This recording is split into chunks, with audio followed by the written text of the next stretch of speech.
আজি আমাৰ বাবু উইনাৰ বগুৱাই দিছে আৰু বিন কৰিও জিকিছে পোৱা বগুৱাই দিছে মোক বঢ়িয়া লাগিছে বাবু এয়া বাবু তাৰ ঘৰলৈ গৈ আহিছ আমাৰ বাবু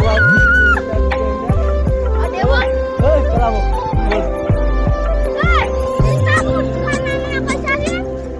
আৰু ইয়াৰ পিছত দেওবাৰ আহি আছে দেওবাৰ জিকিছে